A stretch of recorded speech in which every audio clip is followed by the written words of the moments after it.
Hello friends, स्वागत है आपका आपके इस YouTube channel to news for student पर। दोस्तों इस वीडियो में हम कई महत्वपूर्ण पहलुओं पर बात करेंगे, लेकिन सबसे पहले अगर हम बात करें दोस्तों, यहाँ पर आपका जो इम्पोर्टेंट पहलू है ये कि जो आप स्कूल शिक्षा जो आपने प्राप्त की थी मैट्रिक लेवल तक, वो कहाँ से की, कैसे की, इसकी जानकारी आप कैसे निकालेंगे, इसके बारे में हम विस्तृत जानकारी देंगे। बहुत ही जल्द ही आपको ये जानकारी प्राप्त हो जाएगी और आप निकलवा भी सकते हैं बड़ा आसानी से। और ये आपके लिए अंतिम अवसर आज ही होगा, क्योंकि आपका जो है काउंसलिंग यानी कि डीवी जो है 18 तारीख से शुरू होने वाले दोस्तों। और कल के डेट में संडे है, स्कूल बंद होते हैं। आज शनिवार है, आज हाफ डे खुला रहता है, तो परसों से आपका जो है काम बन जाएगा। ठीक है, तो यही हम इसके बारे में बात करेंगे। और भी कैरेक्टर सर्टिफिकेट कहाँ से बनवाना है और आपका डिक्लेरेशन फॉर्म किस तरह से भरना है, इन सारी चीज़ों पर बात करेंगे। लेकिन उससे पहले पीटी का जो कट ऑफ जारी किया गया है उसके बारे में बात करना जरूरी है दोस्तों। ठीक है दोस्तों, कल बीएसएससी ने एक रिवाइज कट ऑफ जारी किया जो कि पीटी एग्ज़ाम से संबंधित था। तो इसका रीज़न क्या दोस्तों, कई सारे छात्र का कहना ये था कि उनका कट ऑफ मार्क्स जो है, जो कट ऑफ मार्क्स दिया गया उससे अच्छे मार्क्स आ रहे थे। परसेंटाइल में उनको अच्छा मैंने जो परसेंटाइल दिया है, मान लीजिए 70 परसेंटाइल है, वहाँ पे इनको 71 मिला है, लेकिन फिर भी ये डिस्क्वालीफाई थे, इनको मेंस के लिए मौका नहीं दिया गया। वैसे छात्र जो आरोप लगा रहे थे उसके लिए ये डिक्लेरेशन दिया गया है बीएसएससी आयोग की तरफ से। उन्होंने साफ तौर पर यह कहा है कि देखिए, कतिपय अभ्यर्थियों द्वारा विभिन्न कोटियों में कोटिवार कट ऑफ परसेंटाइल अंक के बराबर परसेंटाइल अंक प्राप्त किया गया है, परंतु नियमानुसार प्रारंभिक परीक्षा के माध्यम से उपलब्ध रिक्तियों के 5 गुना संख्या के बराबर अभ्यर्थियों को चयन मुख्य परीक्षा हेतु किया जाना था।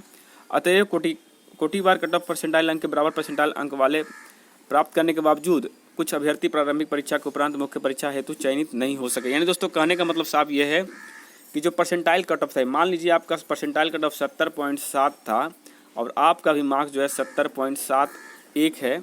ठीक है, तो इससे आप तो यहाँ पे कट ऑफ को पार कर गए, लेकिन रूल यही था कि भाई 5 गुना को ही बुलाना जाना है। ठीक है, तो आपको पता है 13,120 सीटों में से घट करके 12,086 सीटें हो गई थी। उसके हिसाब से आपका टोटल यहाँ पर 5 गुना जो है वो दे दिया गया था।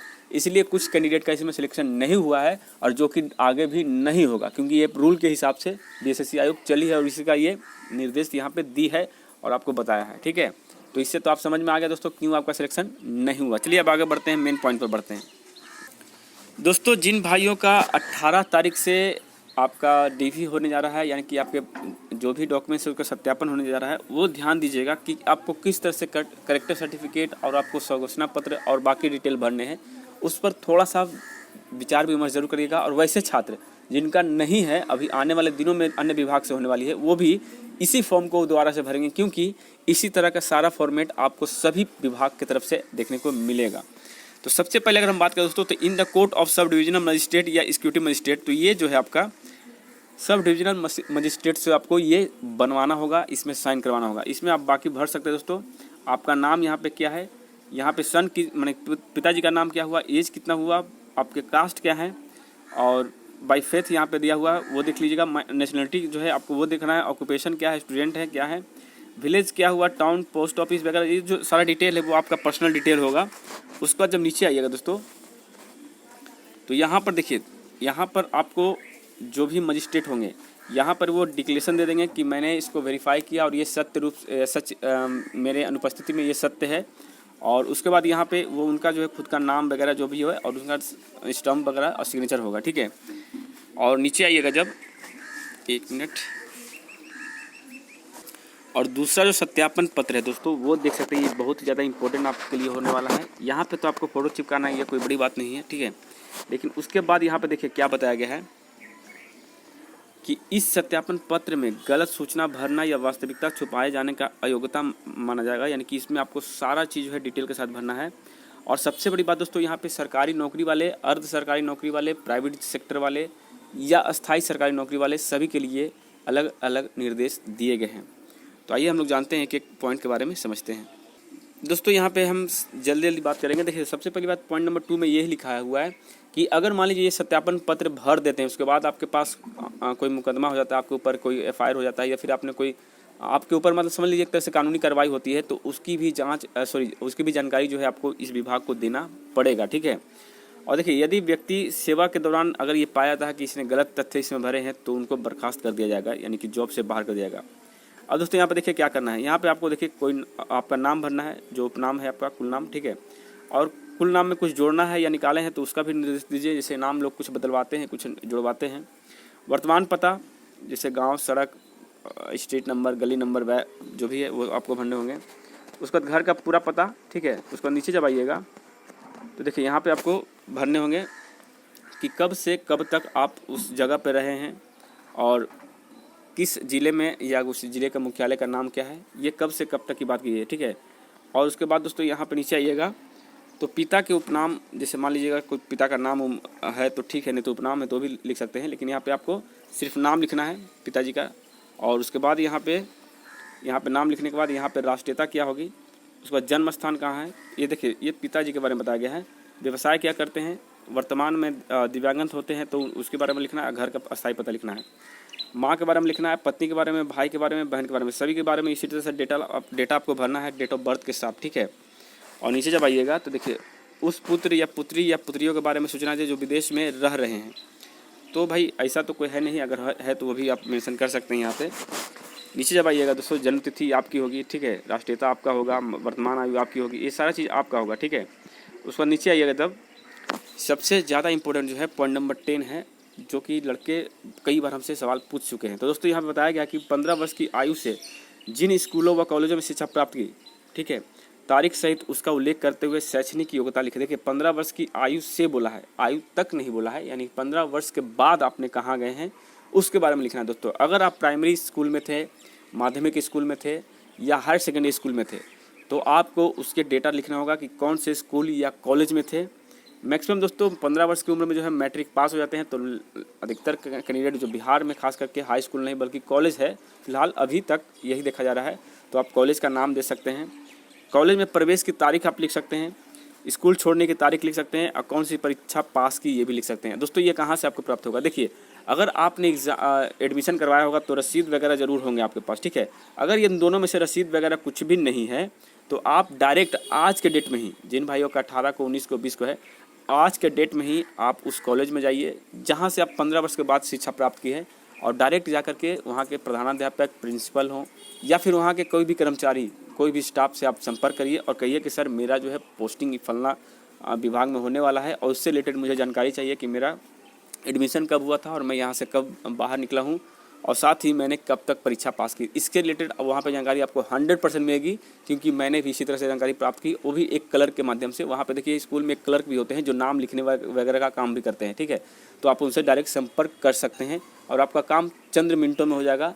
बशर्ते कुछ हो सकता है कुछ लोग 150 ले भी ले दरवान जो खर्च उठाने के लिए, क्योंकि उनको फाइलें निकालनी पड़ती है, जो भी उनका जो अलमारी होता है अलमीरा से वो फाइल निकालते हैं, तो उसके लिए वो 50-100 मांगते हैं। लेकिन अगर नहीं मांगते तो कोई बात नहीं, लेकिन मांगेंगे तो दे दीजिएगा खुशी से, कोई बात नहीं है, ठीक है। तो ये बड़ा आसान है दोस्तों, इसमें कोई दिक्कत नहीं आएगी, आज भी जा सकते हैं, ठीक है। अब सबसे बड़ा सवाल पॉइंट नंबर 11 ये भी कहता है कि अगर आप केंद्र सरकार या राज्य सरकार अथवा अर्ध सरकारी निकाय अथवा स्वायत्त निकाय अथवा लोक उपक्रम निजी फर्म या संस्थान में सेवारत है, तो सेवारत या फिर रह चुके हैं तो हाँ तो सेवा की तारीख है और पूर्व अद्यतन विवरण है। यानी दोस्तों अगर आप एम्प्लॉय हैं, सरकारी हो, अर्ध सरकारी हो, सेंट्रल हो, स्टेट लेवल को हो, मान लीजिए आपने मेंशन नहीं किया था फॉर्म भरते समय कि आप सरकारी जॉब में हैं, लेकिन उसके बाद आपका जॉब हो गया, फिर भी आपको यहाँ पर बताना होगा, ये अनिवार्य है। नहीं बताइएगा तो आपको दिक्कतें होगी दोस्तों। और यहाँ पर दोस्तों बताना होगा कि आप कब से कब तक काम किए हैं, उस पोस्ट का नाम क्या है, वेतन कितना मिलता है और सेवा की प्रकृति क्या है, यानी किस लेवल का जॉब है, नियोक्ता का पूरा नाम व पता, यानी कि आप जिस विभाग में नियुक्त हुए हैं उसका पूरा नाम और पता, पूर्व सेवा छोड़ने के कारण, अगर आपने सेवा छोड़ दिया है तो उसका रीज़न बताना होगा कि क्यों छोड़े। यानी कि मान लीजिए आपका जो 60 वर्ष तक की नियुक्ति होती है किसी विभाग में और आपने 50 में ही छोड़ दी, 30 में ही छोड़ दी, 20 में ही छोड़ दी, 2 साल के अंदर ही छोड़ दिया, तो रीज़न बताना होगा क्यों छोड़े आपने उस पोस्ट को, ठीक है।